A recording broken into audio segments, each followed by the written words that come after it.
The coaching show up next.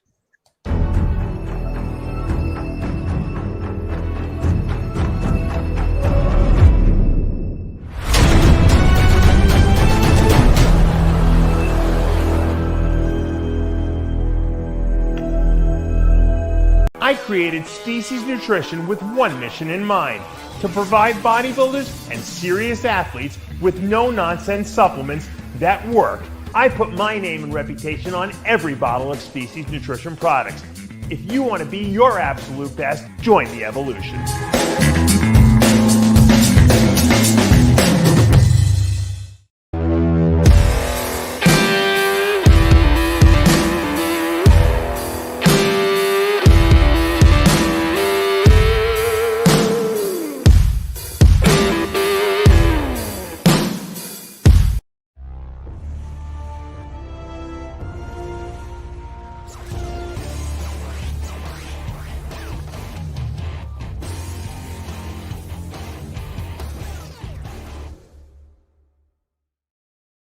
And we're back, and we're live here at Heavy Muscle Radio. I'm Dave Palumbo, joined as always by the technician, Chris Aceto. And where is Chris?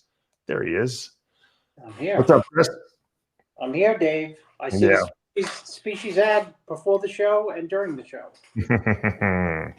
You look a little. Can you turn your camera down a little bit? Just tilt it down. Down a little bit. It's sitting I don't have a camera. It's my phone, and it's sitting on a Rolodex. An old-fashioned.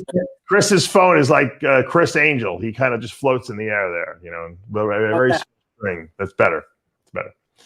So today's going to be the coaching show because, you know, I have a lot of people, Chris, who come up to me, and they text me and they email me too, as well as coming up to. But they come up to me in the gym too, and they say to me, "I wish you would do a show on how to pick a coach because there's so many coaches out there, and I don't know who to pick." And I don't know who's dangerous, and I don't know who's good and knowledgeable.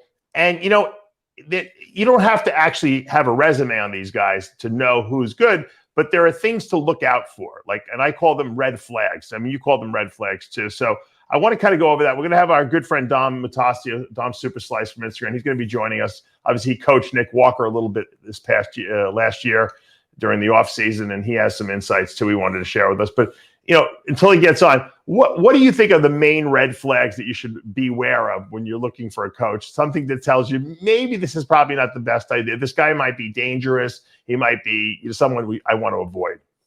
Well, too cheap could be, or too expensive. Because, I mean, if it's like too cheap, that means the person has like 100 clients, and if you have 100 clients, you know how much technically on, you know, attention can you get? Right. I think that's important. I think actually too expensive is more of a red flag because I think that some I knew you were going to say that. That's why I started with the low ball, and then I knew you'd take care of the high ball. No, well, I'll tell you why. Because if someone's really inexpensive because maybe they haven't coached a lot of people, then you probably no one will have heard of the person, right? But if sometimes when people have too many clients, what they do is they start raising their rates ridiculously, thinking, well, if people are dumb enough to pay this much, then that's cool. You know, I'll coach them. But even if it weeds out a few people, you know, I'm going to make a lot more money. So I think that's a red flag too. When you see these, and I'm going to mention names. There are people who charge like 10 grand for contest prep. I mean, I think that's a little excessive. Would you say? Yeah, I'd say more like 9,500 would be fair. 10 grand. I guess it depends who your client is, right? Like Guy Sistinino, you probably 20 grand might be fair for him. 10 grand's a little out there. He's high maintenance. At the end of the day, you have to find somebody you feel comfortable with and you feel like has a good track record, is knowledgeable, is on, you know, doesn't hide 50 clients who bombed out in shows. So, you know, you got to just ask questions, and I guess this show will ask the right questions to be able to weed out, you know, who's good and who's bad. But there are a lot of good coaches around, just like there are a lot of good athletes around. Right. What about danger signs? Like for people who like might be dangerous coaches, like what do you think are the danger signs?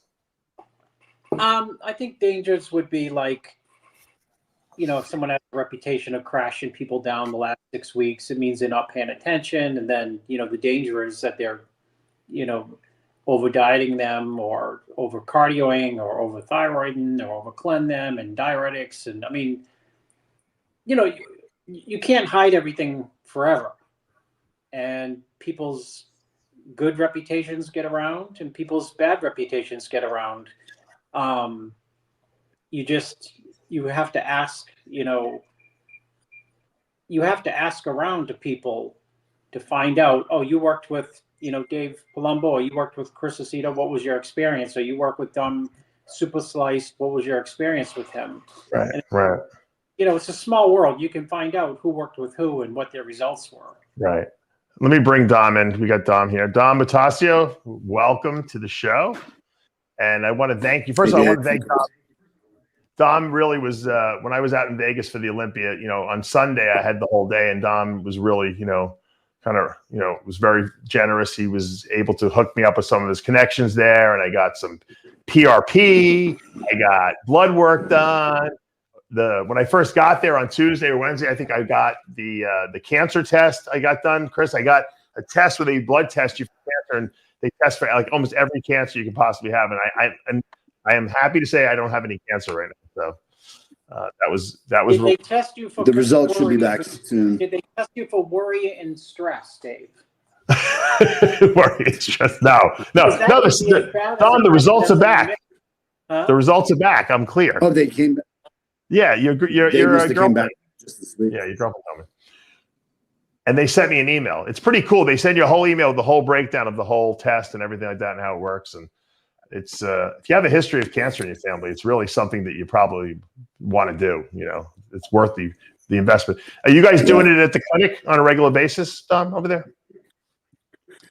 Yeah, so we do it at the clinic. We could do it pretty much anywhere in the country, like similar to like how they would do traditional telemedicine. Oh, you can send people out? Send them the DNA kit, and then they can go to a local like LabCorp or Quest, and they'll draw their blood, and it's a DNA test, as you know, and it could detect cancer before it's like even the size of a grain of salt. And not only that, but it will tell you specifically the type of cancer that it is. And if you do have a positive reading, then we would send you for like a referral to either your primary care doctor to go for a follow-up for a PET scan or have it biopsied, whatever it may be. And if it is, God forbid, a positive screening, they'll send you a additional test in case it was a false positive, but it has I think it's a 98.9 or 99% accurate rating.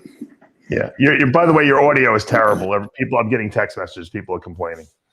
See if you can play around with that. It's bad. Yeah, it's a little bad. I'll take you out of the studio for a second. You just work on it. Okay. Anyway, it's interesting, Chris, because whenever I see these new tech type genetic tests that they have out there, at first you're a little suspicious, but then I'm like, you know what?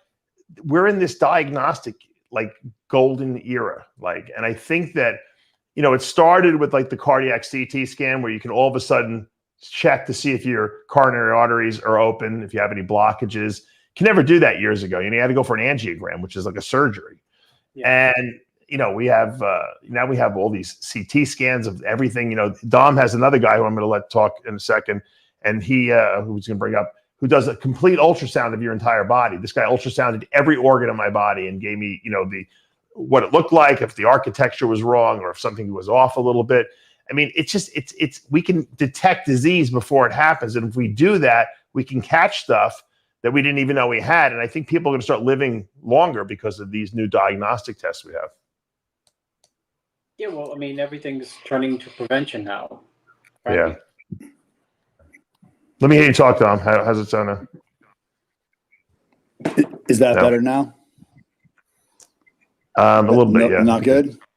It sounds good to me. It's not, I think you're better now. Yeah, whatever you did is better. Except you're a little too close to the screen, so back up a little bit so we don't scare anyone. And all right, yeah. So what we were talking about, Dom. Aside from the testing, diagnostic testing, I was just telling Chris that I think that we can identify a lot more diseases nowadays. We're kind of in the golden age of or the golden era, I would say, of diagnostic testing between cardiac CT scans and these cancer, screenings, and just any kind of DNA testing we can do.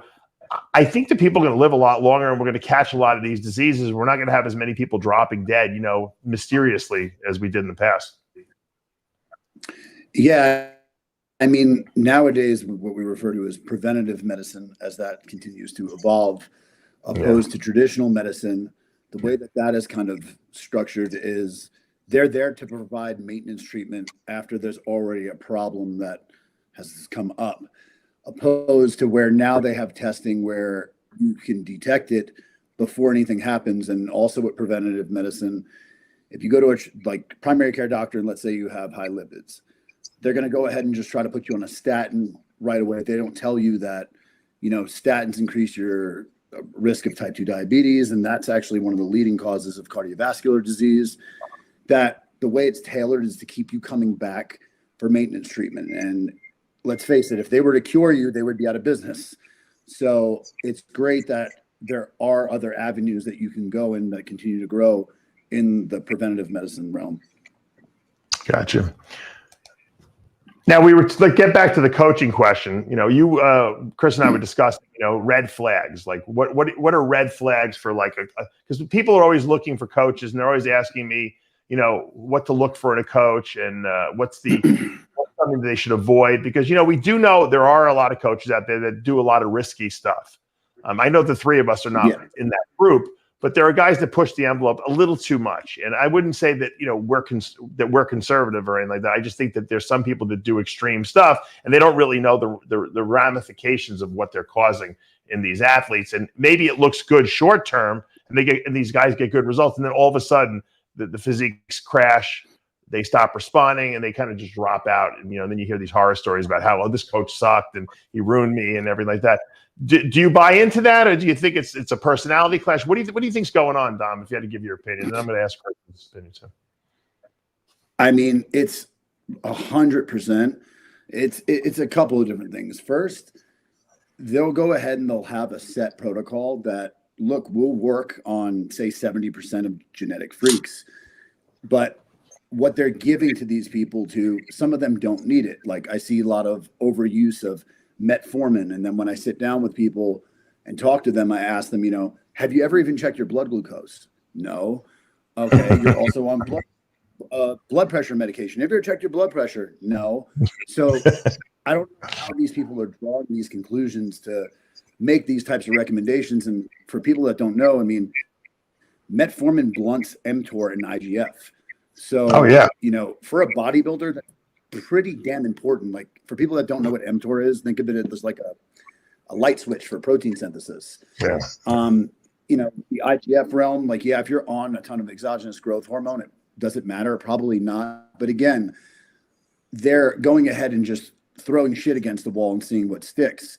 That'll work to an extent for a while, but after a while, there's going to be a place and time where it starts to work against you. And then when you pay close attention to the person's body, it'll give you all the warning signs that you need. I mean, you'll see these things just don't pop up right away. They start to happen weeks before, and, it's a matter of monitoring the individual closely. Yeah. Chris, you've told me, Chris has started working with people, and I'm not going to, we won't mention names, but I know you've told me people, you couldn't even believe the list of stuff that this person was on, and you put them on probably a fraction of what they were on, and they got better results actually. Well, there's, with training, with diet, with anabolics, there's a happy medium. Yeah. It's a simple statement that's often discarded because there's a thought that, clearly Samson can't be at a happy medium, say, dose. But the reality is, more is not better. And, you don't want to torture your body. You want to work with your body. And at the end of the day, I think one of the non-secret secrets is you have to have a happy medium with the diet, what you're using, what you're eating, how you're training. You can't do too much in the gym. You can't do too much with the diet. You can't do too much with the anabolics. I want to throw a scenario out there, and I kind of came up with this by accident, because when I went back on HRT, I used anabolics for 13 years. I was on HRT for 10 years. I went off to have my kids for 7 years. I was on nothing. Then I went back on HRT. I was taking I still take a very small amount. I don't even take 100 milligrams, and my levels are high, for high normal. And I realized that when I take even a little bit of exogenous testosterone, I'm like a hyper responder, which makes sense considering I was as big as I was, right? So I have to believe that the top guys, like who are in the sport, are hyper responders. Like they hyper respond to drugs, so they don't really need a lot. And this is my theory, and you can both give me your input on this. I think if you give those guys too much, it actually does the opposite. It actually it makes them toxic, or it works in reverse on them. So at first it works well, and then all of a sudden it does the opposite, because they don't need that much gear, and it becomes like an overwhelming situation. What do you think about that theory? So I think that's great that you brought that up. I was going to kind of touch base on that from working in and out of the medical field for years, and people that are on tons of exogenous hormones. How everyone's body metabolizes these hormones is entirely different. And it's mind-blowing. You could put there's some people that you could put them on 300 milligrams of testosterone a week, and that would barely get them up to, their total test up to 900. And then there are some people like myself and you, and Dr. Pierce has a theory that, shorter Italian guys kind of metabolize hormones better. But even if I take 160 milligrams of testosterone a week, I'm usually never dipping below 1,200 or 1,000. So everyone's body is totally different, and essentially your body can only absorb so much of this. And typically, you could be the best prep coach in the world, doesn't matter who you're working with. There's going to be times where the body just doesn't respond for numerous reasons, but there are tons of things to limit those variables. And I tell people this all the time. What you're doing 6 or 8 months prior to going into prep is going to dictate how well your body responds going into the show. And, if you're consistently pushing high amounts of androgens year round, and, you're overdoing cardio, whatever it may be, all the different variables, then when you get into prep, then there's a good chance that you're going to run into some sort of roadblock, whether it's their metabolism, whether it's an issue with their liver, their reverse T3 is too high. You just run higher chances of things going wrong. And there's a lot of things that you can do to prevent it from getting to that point. Chris, you sent me a picture the other day. You texted me of Victor Terra. How old was he in that picture? 18. He was ridiculous looking. He actually looks a little like Dominic, right in the face. They look like they could be brothers. He was ridiculous. And I bet he wasn't even taking that. What did Bob say he was on? Probably 100 milligrams of testosterone a week? I can't remember, but it was like nothing. Victor Terra, short Italian guy. There you go. There's the theory again. From Portugal. So he's Portuguese, Victor Terra. I didn't know that. He could be. What great genetics. Yeah. But that's and I see too that that's the greatest 18-year-old picture of all time. Part. I'm gonna put it up. I'm gonna text it to myself. Hold on. Have you seen it, Dominic? I'll put it up. No. Is he better than Cody Montgomery? Oh yeah.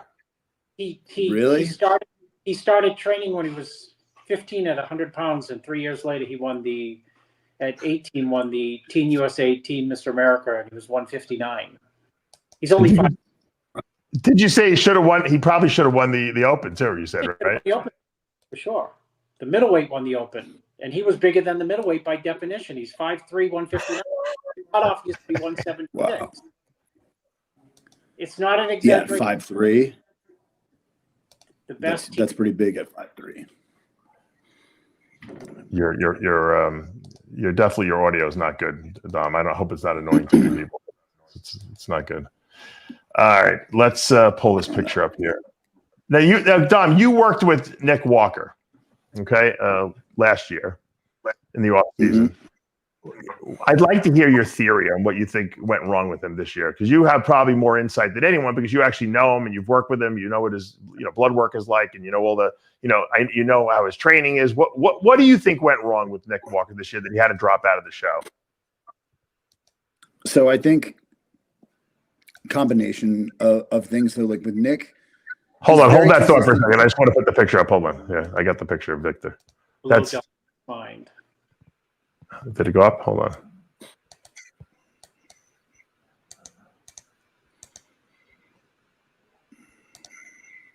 There it is.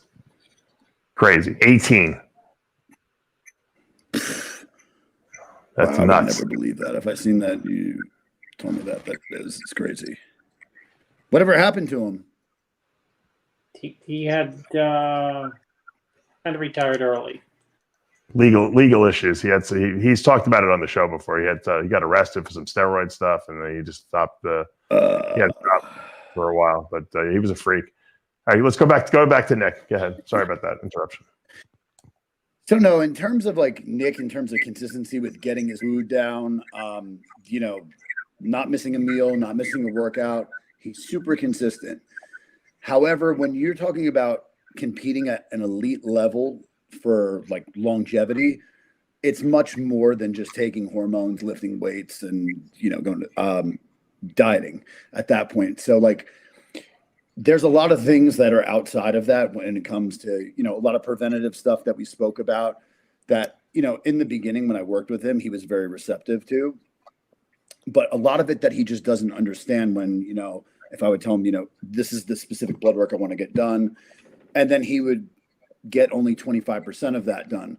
Now, I would say that 85% of it is bad coaching. When you assess things, you look for patterns. And a lot of people don't talk about, but he pulled out of the previous Olympia because he tore his hamstring. Now, he supposedly tore his hamstring. It wasn't while he was in the gym deadlifting 500 pounds. I think it was, while he was just sitting down and got out of a chair, to my knowledge again. Now, usually that would be associated with, if someone's running high amounts of anti-estrogens, other sort of PEDs that are making your connective tissue like weak, where Nick doesn't usually need a lot of PEDs at all. Like he could look at weight and put on muscle tissue. But again, like in 2022, his body responded very well because he did an actual recomposition phase before he went into that prep. Yes, his body fat was probably a little higher than I wanted it when he was in that phase, but I knew from a metabolic standpoint, once the trigger was pulled in prep, his body would respond very well. And this is what I preach to people. What you're doing before you go into prep will dictate how well your body responds when you get 6 or 8 weeks out. It's the same thing as like a NASCAR analogy. Like if, your transmission is slipping before you go into the race, there's a chance there's going to be a problem with the car. It's the same thing when you're in prep. So you think he did well that year because you had prepped his body properly, is what you're saying? I mean, I'm not sitting there stroking my own ego. No, like he's a genetic freak, yes, but some of the things that he did previously, and I'll tell you, every coach going into a show will know roughly within like a 2 or 3 pound weight range of where that person's going to look roughly their best. Granted, they could have 5 different body compositions around that weight range, but just to kind of limit it down, knowing right around where that person's going to be with minimal body fat and optimal stage condition. Right. And going into like that Olympia, I told him from, monitoring everything very closely that you completely nailed will probably be about 257, 256, which is up 12 pounds from his previous stage weight, the previous Olympia. So I think that we had probably like stopped working together officially around 12 weeks out or so. So as people would send me check-ins of him as he was getting closer to the show, I kind of kept these thoughts in myself. I was like, wow, like he is teetering on the lines of like flirting with the line of being too ran into a hole where you're not going to be able to come out of it in necessarily 2 or 3 days. Luckily, like for the Olympia, that was like a perfect balance where he wasn't too flat or depleted, and he still had that freak factor, which makes his physique impressive. Like where different athletes have certain strong suits, they need to rely on those strong points going into the show and not play someone else's game. Then when he went into the to the Arnold, I mean, I was at that show sitting front row. As soon as he walked out, you could see, especially in areas like his legs, throughout his whole body, that he lost a lot of that valuable freak factor. Yes, he was in good condition, optimal, like show shape. However, he lost what makes his physique impressive, which you have to stay by your strong points. But again, if you're monitoring these, different markers, something as simple as his weight, I'll guarantee you that he dropped below that. And that's really, he has too much muscle to really get down that low where he'll lose that freak factor. Gotcha. So when you see a guy, I put a picture up of Nick, what he posted a few days ago. He looks lean, but he looks a little on the smaller side. Would you agree? Absolutely. I would say he's probably, which it's a shame because he does love bodybuilding. He does. He eats, lives, and breathes it. He loves it. I would say that he's down here, roughly 10 or 12 pounds of actual like stage tissue from looking at him. So what do you think happened? So what do you think happened to him? I mean, Chris and I have speculated about this, but it's, I don't know. I mean, did he? Chris and I originally said, Chris said maybe he over dieted for it. I thought maybe it could have been fake drugs. I mean, do you think? I think it's a combination. I think it's a combination, but there are certain staples with it. I think that it's a combination of, Matt doesn't really push too hard with the. Yes, he does. But Nick looks his best when you have him in shape early and you can feed him into the show.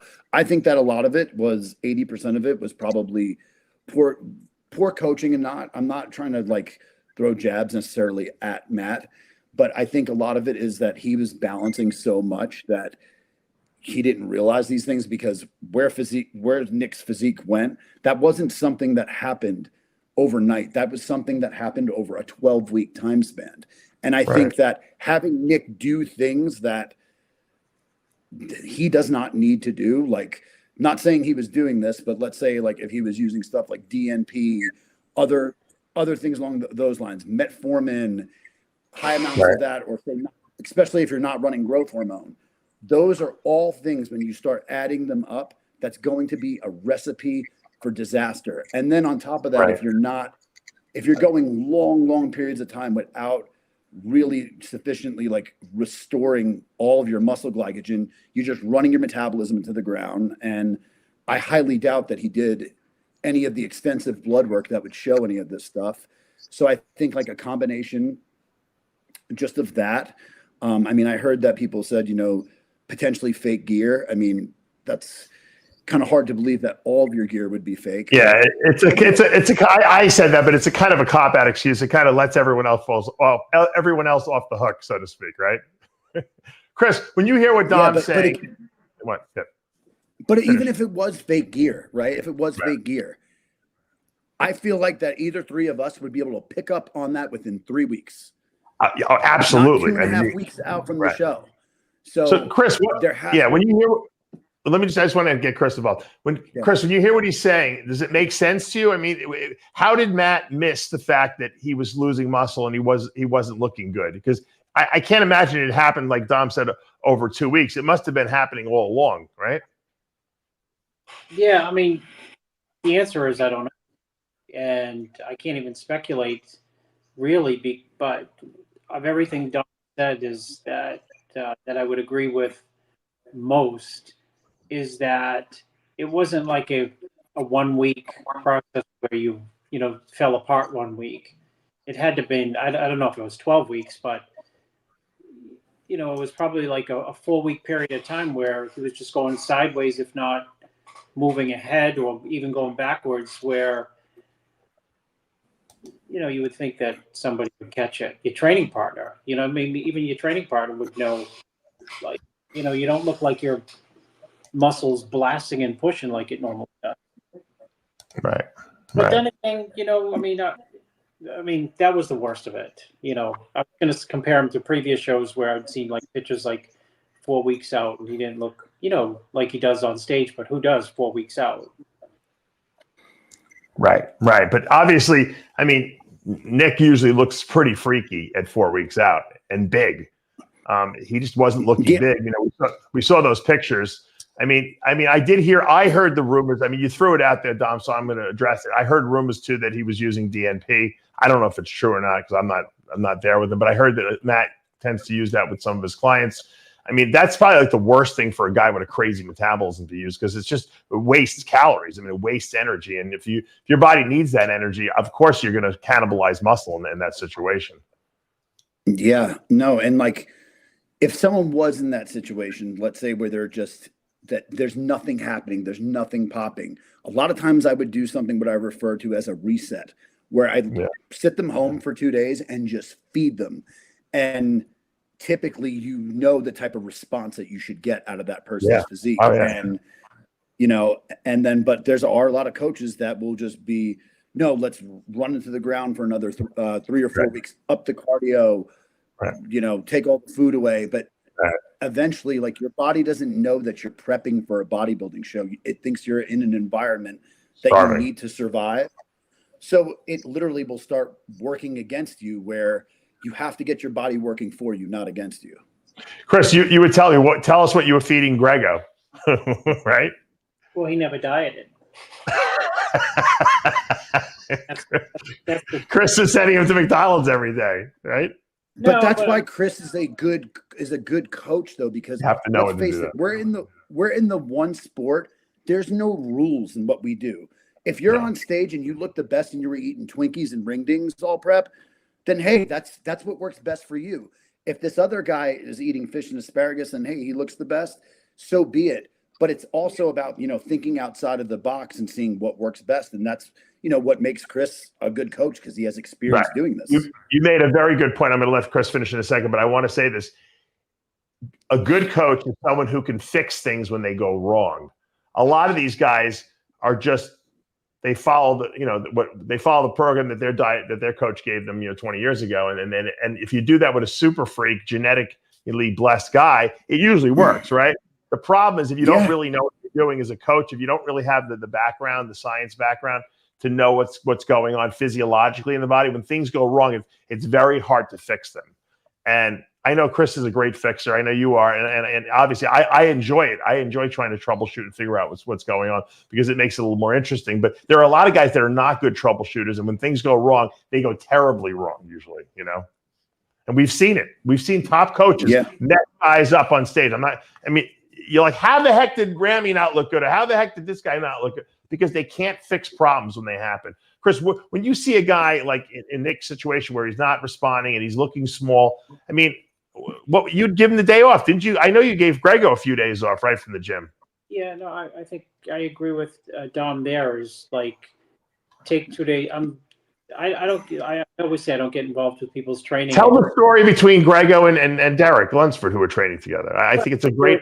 They were training together. They're both hardcore. They're both only know 6th gear, and so maybe at a month out, I got involved with Matt's training only to the extent of saying like, what are you training tomorrow? And if it's chest, how many sets do you normally do? And I'd cut the total number of sets, say, you can't, I know you're only going to go full speed. That's fine, but maybe down by 30%. And then let's see where that puts you because, when you're overtrained, your body falls apart. I think you can, I think you probably can do more damage overtraining than over dieting, because ultimately over dieting, your body probably will still respond so long as you're not overtraining. What do you think of that, Dom? I think yes with the training, and that was actually something when I was working with Nick. That we had a little disagreement on. It was a small one that he started training with Kamal, and I love Kamal. And Kamal trains exceptionally hard, but Kamal will do 75 sets of legs. And Nick, which this is what his body though was accustomed to, and it works fine for him. But when Nick is, used to doing really just like one heavy working set per exercise, and then he goes to that. I told him, I said, that's way too much. It's going to overstress your central nervous system out, and then your body's going to start to fight against you. And I usually have people do these weight trackers so I could see the fluctuations on the different carb and training days. And on the days where he would do a certain do a certain amount of volume in the gym. Didn't matter if his carbs were higher, lower, his weight would end up going up. But it was no surprise to me. I think that both of them, I think everything kind of falls into where it can overstress the body. When you combine the overtraining with over dieting and doing too much cardio, of course, all three can definitely play a huge role. Yeah. So his weight would go up, what, from doing too many sets, you mean? Yeah. I mean, one day when I went out there, because he was like, do you want to do the workout that's like on the plan? I'm like, no, I want to see what you and Kamal have been doing the last 10 days. I'm just going to sit back and I'll join in on the workout. At the end, we were doing like body weighted like lunges, but I was telling him, like, you're prepping to win the Olympia, not the CrossFit games right now. Like, you said no one can keep up with Kamal, Chris, right? Impossible. It's hard to keep up with Kamal. And Kamal was just blowing through these workouts, like, and I couldn't believe it. But I was noticing though, when it was Kamal's what, 53? It's unbelievable. Yeah, this was in 2022. But then by the time it was time for him to get on, say, like a hack squat or one of the compound movements, I know how strong he is and what he's capable of moving. And he would maybe be only moving about 20% less of what he was capable of, because you're burning yourself out on what I call these junk sets that really are doing nothing in the gym. And I don't know how you feel about this, but in the gym, there's probably only a handful of sets on one hand, maybe 4 sets that are actually the sets that are really physically going to be changing your physique. Everything else is leading up to those top working sets. And then if you're doing way too much volume, that's just going to overstress your body and take away from the important sets that you really need to push on.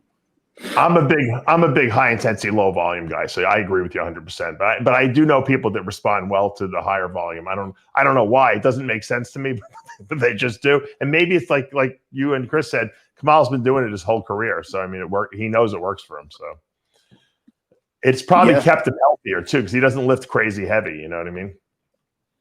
Yeah, no, it definitely works for him for sure.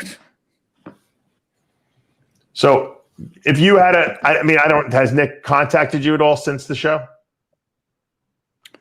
So like after we stopped working together, we didn't speak for a while, kind of how things left off between us, because I had brought up to him when he was giving me resistance on certain things, like maybe you should work with someone else. Like, have you talked to Matt? And I at first brought up, like, what about maybe going to Hani then? And he got like a little defensive, and then we left off, and then I didn't hear from him. And then I found out through social media, and I considered Nick like someone that's like family to me. You know, I really like him as a person, and I love his family. So that was kind of a shock, because, you know, you get heavily invested into these people. But no, a few months later, we did speak. He even came into the clinic. I did a GI map on him and did some food allergen testing that I gave him, and told him, you know, what to avoid and whatnot. But no, after he pulled out, I just sent him a text and was like, just keep your head up. And then we had a conversation over the phone, and, you know, he told me that he was very upset by it and told me a little bit about like what was going on. And I told him, you know, I said, no one specifically necessarily is just one person to blame. I would say that 80% of it, 85% of it is, you know, like from a coaching and programming standpoint, but there is some responsibility that needs to fall down on the athlete. Like, you should, at the end of the day, you are the captain of your body and of the ship, and anything you put in your body and what you do, you are the ultimate person that decides that. So I think that people need to have some basic knowledge. Like, when someone tells you, you know, like, take this or take that, like, it's very easy to, you know, to do your own research on this stuff. You know, and with coaching, half of it is, you know, just having experience doing it and having a good eye for it. But the other half of it is understanding, like, from a cellular level, how these different drugs affect the body. But you know, Dom, most of these guys don't have the background to do that. But that's why you need someone who understands what's going on. Like, I always tell my clients that you can ask me why I'm having you do something because I can explain it to you. And that usually puts their mind at ease. And I can explain it easily enough so they understand it on simple terms. And I think if a coach can't do that, if a coach just tells you to do something and you get this bad feeling intuitively inside that, maybe I shouldn't be taking DNP, it sounds a little, then don't do it. You know what I mean? Because if you don't really know how it works and you're just trusting that this person is telling you to do the right thing, I always question why. Even when I was learning on the way up, I always asked questions why. And the people I was working with were Bob Grushkin disciples, so they always had good answers for me. So it made sense. I think when people don't, it's like women. Chris, you see some of these women, these bikini girls are using like trenbolone. These coaches have them on testosterone and trenbolone. As a woman, you don't have to be like a rocket scientist to know that much about steroids and know that you probably shouldn't be taking trenbolone or testosterone, but yet they're doing it. They do it. And you see it. We see it. No, I've got girls come to me. They're like, "Oh, my coach had me on trenbolone and testosterone." I'm like, "What?"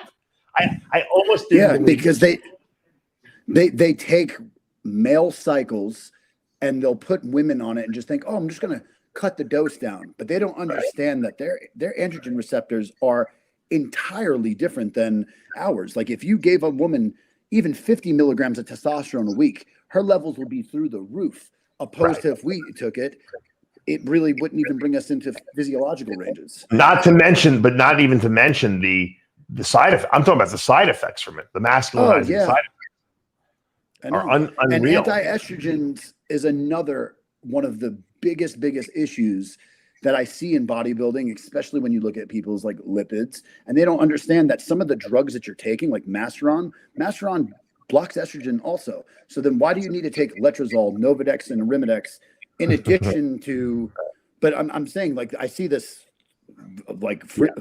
I've been seeing this for over like 8 to 10 years where they're running 3 different AIs or SERMs for 5 or 6 weeks. And I'll tell you, most people, you wouldn't be able to get away with that because it would flatten them out.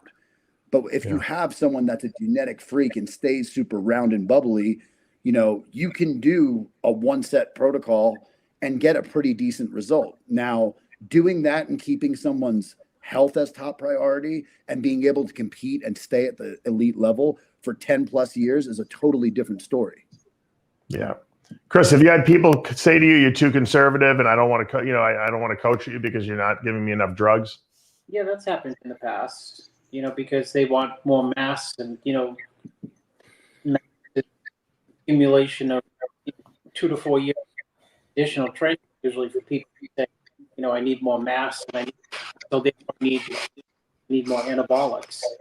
The fact is your weight can go up with more anabolics, but true, hard-earned mass that's fat-free on stage and dense, it's usually a time issue for people. The genetics are up. Yeah, no, I totally agree. And I have when people ever come to me with that and say, "Oh, I need to put on more size," I tell people this: if I had identical twins and one person was on, say, a total of 800 milligrams a week of anabolics and the other was on 3,000, but the one on 3,000 was still lifting the same weight, same intensity, or even a little bit less than they were 4 years ago, and the other person was at least 20% ahead of where they were 2 years ago. The person that is crossing into new like rep weight and rep ranges in the gym, basic progressive overload, that person is going to see way more results than the other person that is not pushing their body. That your training and your diet is really what's going to dictate how much tissue that you put on. That's why in the off season, I try to get a little more hands-on with the training in prep. Obviously, like when you're closer to a show, like it's really just a conditioning game at that point. But, in the off season, that's really going to be the main variable that's going to drive progress. Yeah. There's a lot of like things that you have to look out for. So the ultimate question, getting back to my original question, is what do you look for in a coach? I think always for me, if I was going to be looking for a coach in today's day and I was just starting and I'm just an inquisitive guy, I'm always asking the question why, I would look for someone who has knowledge, someone who has like a science background, someone who can answer my questions. Why am I taking this? Why am I eating that? Why am I training like this? And if the coach can give me a good answer, then I'm going to feel comfortable listening to what that person tells me. That's, like I said, I wasn't working with Bob Grushkin directly, but, I was working with him indirectly through my friend Doug. So he always had good answers because Bob always had good answers. And so I think that, makes people feel a lot more comfortable. I think it's a big mistake if you go out there and you go after the guy who's the most reckless guy who, prescribes the most drugs, because that doesn't mean that they're the best coach. It just means that, that they're pushing an envelope that maybe doesn't need to be pushed. And, why do you think it is that Matt Jensen, after all these years of coaching people and having some decent success with people, obviously, is now all of a sudden been villainized, by all these guys at the same time? Was it that they were afraid to talk out against him, or was it just that everything went wrong this 1 year? No, I think that sometimes people people don't always speak their mind. They want to avoid drama, and I understand that, and I always want to usually avoid drama too. But I think that, it's kind of a combination of things building up. But I also think too that he has a lot of other responsibilities. He has a family. I think that he owns multiple businesses, where half of being a good coach, like I tell people this, if you monitor that person's body closely enough, like, it's a hard process to fuck up. But yes, there's still a chance that, again, that the body just doesn't. But if you're monitoring certain things very closely and watching everything about how that person's body responds, again, like, you're minimizing the variables that can go wrong. And in Nick's cases and a lot of all these other guys' case, that where things went wrong, they were happening weeks and weeks and weeks out. But probably because he was, so busy to necessarily have them send them all the information that they needed, like the feedback, to really be able to pick up on it. But that's also where the athlete needs to pick up on it as well. Like, whether it was Nick or Quentin or whatever it may be, they're not seeing that things are starting to go a certain direction just 2 weeks out. It's far before, like, prior to that. And you need to have good communication. Yeah. I think that people pick coaches at the elite level, not at the amateur level. I work with a lot of people. I know you do too, Tom, and I know Dom. And we have a lot of the guys that are just coming up, or guys that are at that top national level, because they really are interested in learning and learning their body and learning how to take the drugs properly and eat properly and take the right nutritional supplements. They have a lot of questions, and I work with a lot of those people. I feel like when people get to that elite level, I almost believe Lee Priest a little bit. I almost believe they don't even need coaches, because they kind of know what the process is. They kind of need like someone. It's almost like they need like a psychologist. And I think that like guys like Chris, specifically because of his experience level, he knows how to deal with these guys and you're like a taskmaster. You don't take any shit from people. You don't let them dictate to you what you're going to do and not do. I think Hani has a certain level of that aura about himself as well. And I think that the reason why guys feel comfortable with Chris and those guys, because they get a lot of hands-on, not only telling them what to do, but also the mental aspect of the game. Chris, do you agree with that? Yeah, I would agree with that. I think that level is important. I still think it's always important to have a coach, even especially at the Olympia level, because, it's a game of inches. Yep. And I always equate it to like the 100-meter dash. You might have somebody in the Olympics win the 100 meters. They're the champion only by a foot. You know what I mean? And the guys who get fourth, they're only behind by a foot, and they're all bunched up. Second is in the 100 meters is close, and that's why when we do a wrap up of the Olympia, oftentimes the top, after maybe once we decide, like, let's say, okay, we can agree this person is winning. How do we, square up second, third, fourth, and fifth? It's close, so everything counts. And I think it's important to have a coach, because you want advantage that you can get. And the biggest, I think, advantage at that level is having a coach has a lot of experience. That doesn't mean that you can't be inexperienced, but as you know, probably everybody in top 5 physique zigzags all over the place the last 2 weeks, no matter what. One day they look like they're going to win. The next day they look like they're holding water. The next day they look like they're on the, the cusp flat. So everything counts. I think you nailed it. Yeah. Let me just say one thing. I think one mistake a lot of guys make too is like, if you're a coach of a top guy who's had success at the top, won the Arnold, won the New York Pro, whatever, placed, top 5 at the Olympia. I mean, why would you change the program around at that point? I mean, if you start making major changes, like drug cycles that they've done in the past, or major, okay.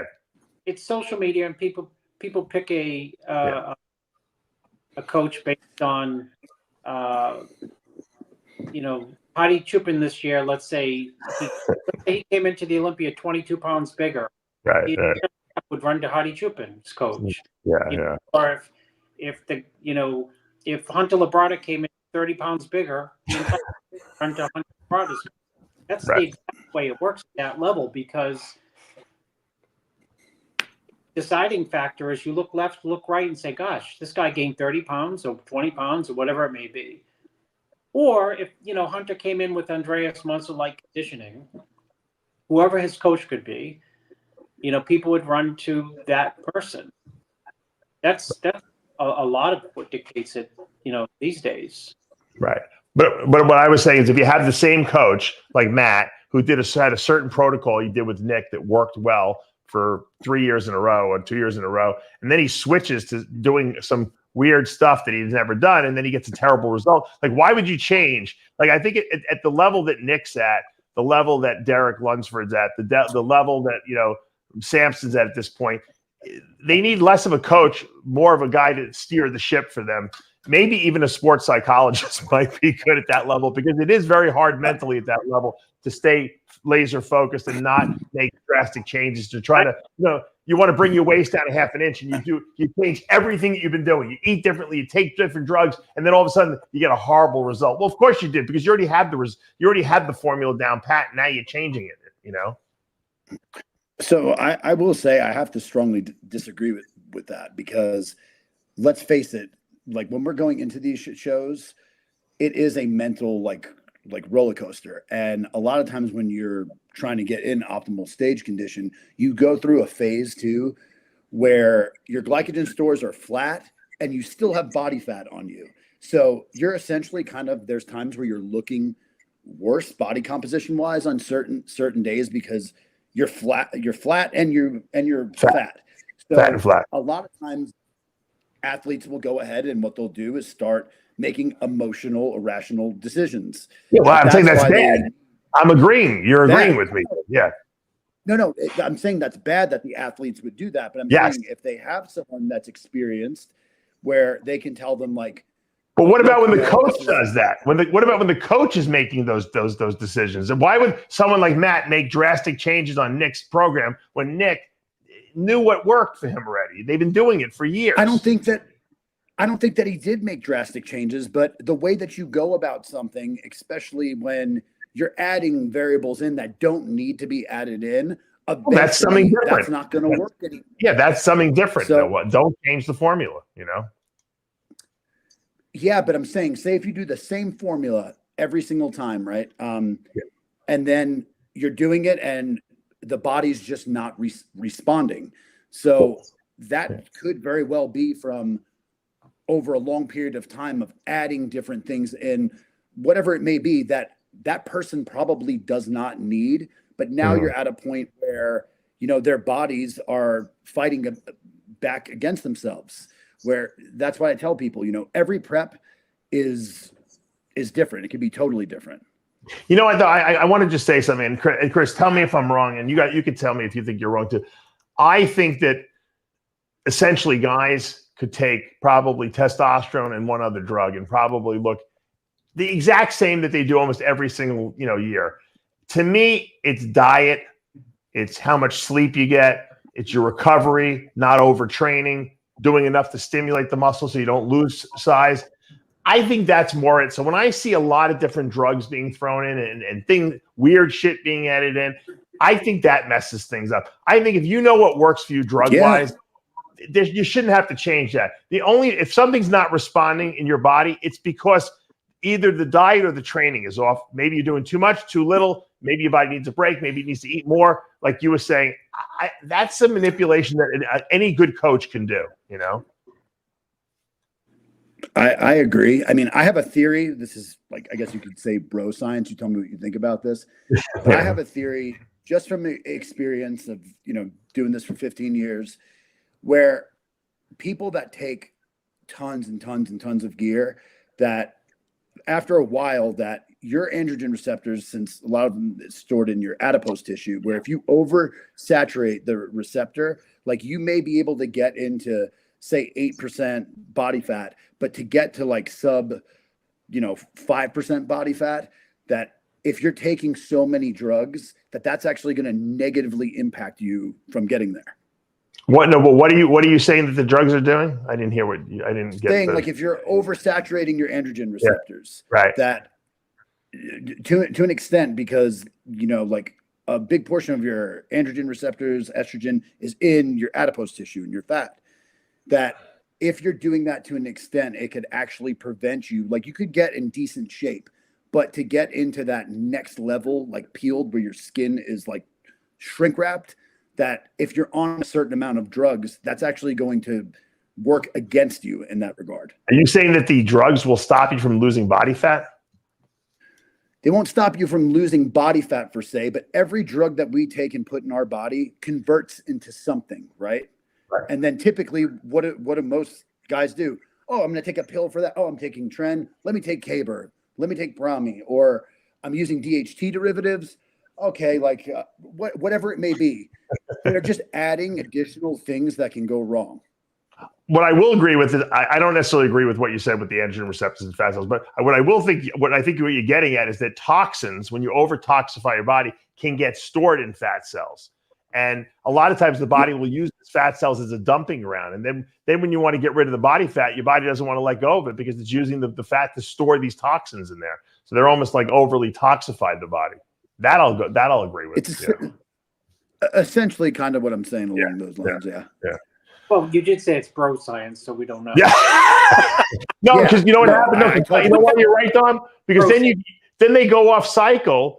Right, or they start growing better because all the toxins get released now, and their body starts using all that stuff that was stored in there, and they look like they're on a cycle, and they're on nothing. Yeah, it's crazy. Yeah, no, I mean, I will say a person that really changed me from like a coaching perspective was Boston Lloyd. I was blessed to become like close to him the last the last 5 years that he was alive, and fortunate enough for him to share all of his blood work with me over like the last 6 years. That was some crazy blood work I've seen. Yeah, it was, and he would show me. I would put his blood work in an Excel sheet and put down the crazy cycles that he was on. And I swear, like one thing that we can get from him, because there is no clinical clinical research on what we do in like the non-physiological realm. Right. That his difference in terms of like his progress compared to the amount of drugs that he was taking the only thing that changed were the side effects that he was experiencing. That was it. Yeah, of course.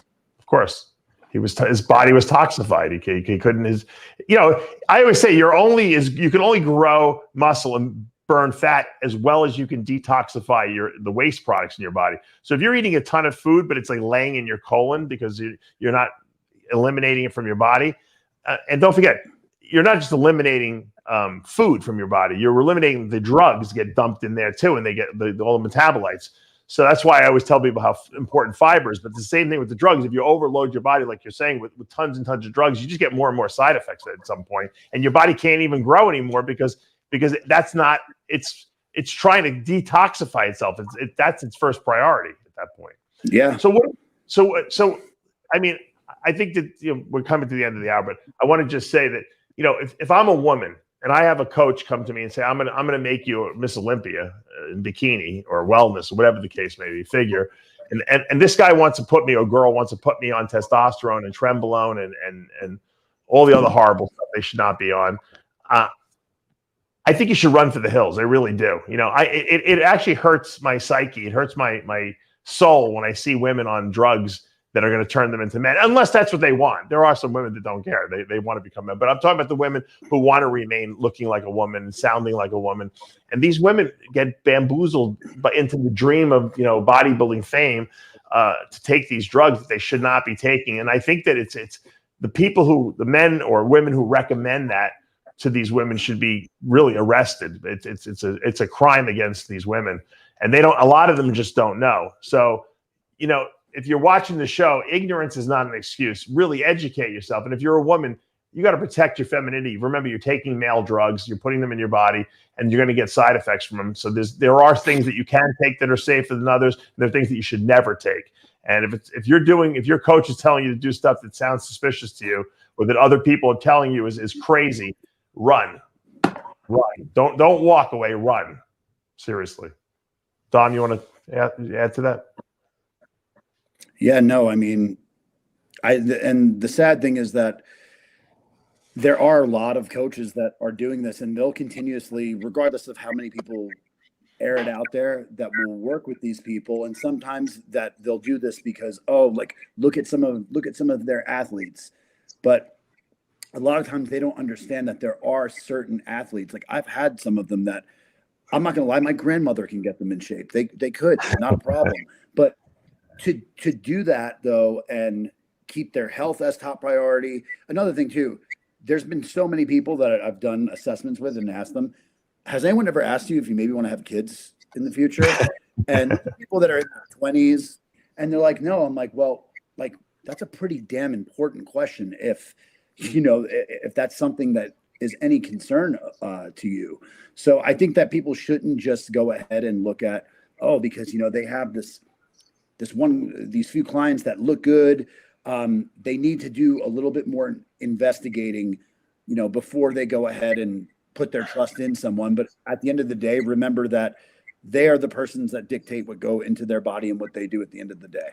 Yeah. Chris, would you summarize that too? I mean, at the end of the day, everyone's responsible for their bodies. And if you don't like your coach or you don't think something's going well, it's the onus of responsibility is on you. Yeah, no, I understand the onus of the responsibility is technically on the athlete, but keep in mind, people are picking a coach or hiring a coach under the understanding that the coach must know what they're doing, even though they don't know. Bottom line, they're putting their trust into a coach. I understand, like, oh yeah, you know, you got responsible. That's if you can critically think. You know, a lot of people just like, you know, John Smith is a coach. He has 5, you know, super successful clients. I'm going to hire John Smith to prep me for a show, and I'm just going to blindly follow everything that person says. So, you know, that's what I'm paying for. I want a coach, and he or she must know. Yeah. So it's easy to say, and, you know, because you've been around the block, it's easy for you to say, but in the real world, I don't know if it's easy to assess like a coach. You know, does the coach have my overall best interest in mind?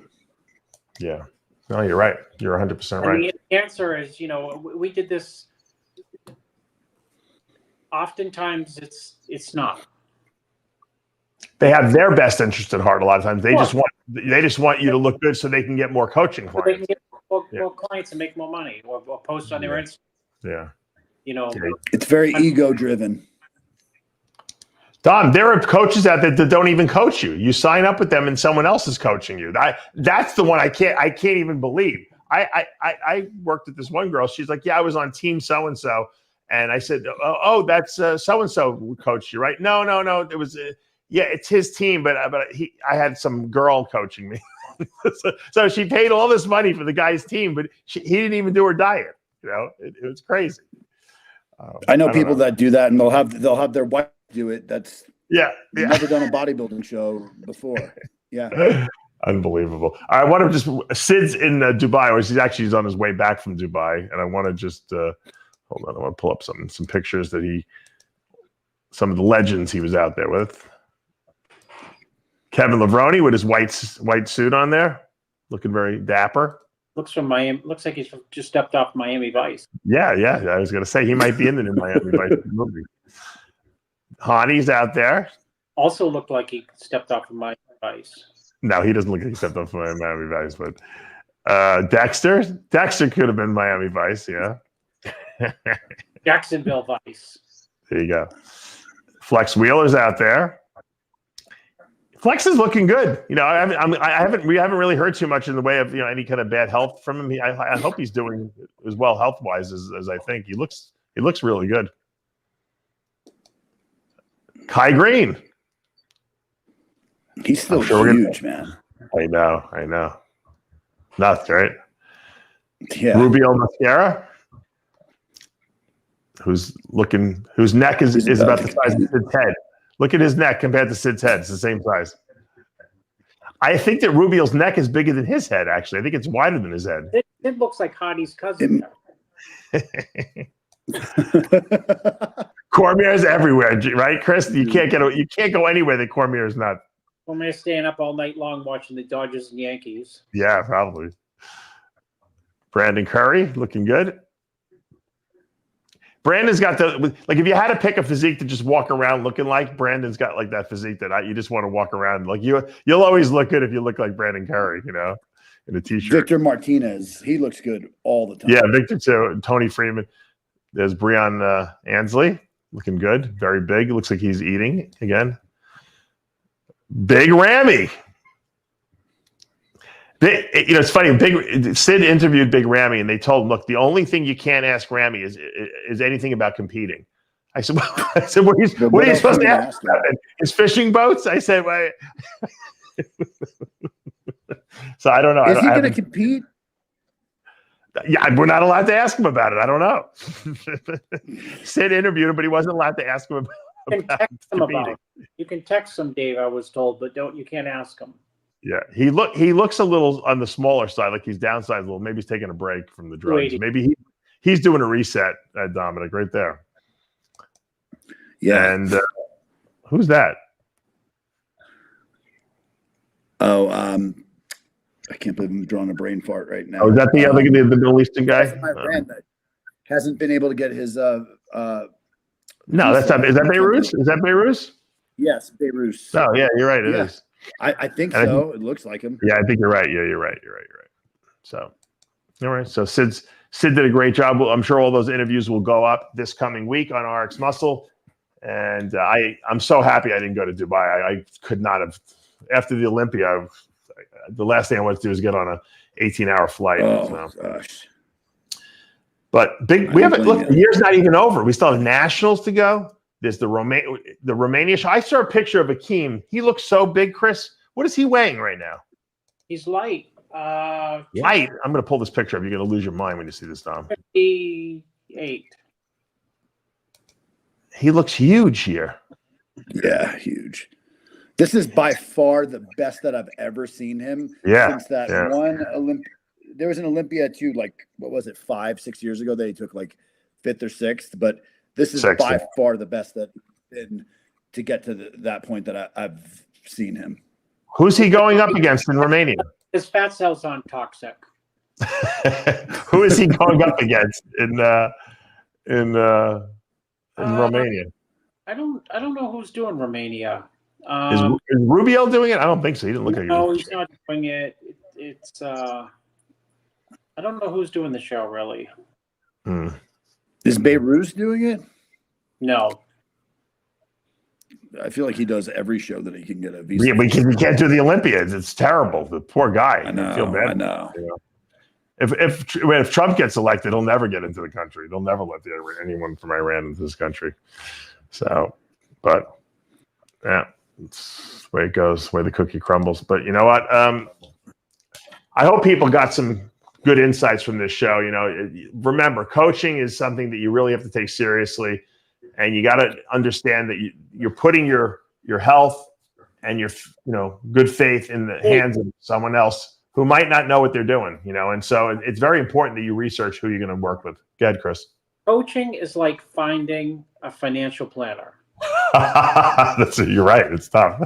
Because you can find the financial planner with the bling, the watch, the office, and clueless. Or you can find someone like dirty little office somewhere who's been doing it for 30 years. Right. Slowly but steadily helping somebody build a nest egg. But when you start out, you don't know the question. I mean, as a 22-year-old, you would go to like a financial planner and say, I want you to buy stocks that only go up. Yeah, right, exactly. Or, the shit hits the fan, and something happens with the financial markets. And I mean, you don't know what to say, what to ask, who to blame. And there's always that financial guy who steals your money too. You hear about that all the time with these sports guys. These young guys find these guys and they wind up stealing all the money that they had and they bankrupt. It's a great analogy because with the sports guys, because they're attracted to the bling, to the facade sometimes. Yeah. And coaches have facades, but there are some coaches with facades, and there's financial analysts with planners with facades, and it's hard to know like what to ask. I would not know as a 22-year-old kid. I would have no idea to say, Dom, can you coach me? And he said, if he said yes, I would just say, tell me what to do. And I wouldn't probably ask questions, and I wouldn't know the questions to ask because I'd only been training for 2 or 3 years. I wouldn't know the questions to ask. I get a lot of guys.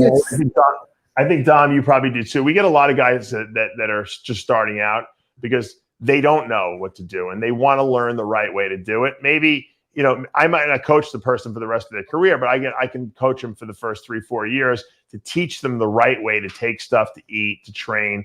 And then if they want to go to someone else who's flashier or whatever, or someone else maybe who's in their gym or close to them, whatever the case may be, I don't take it personally.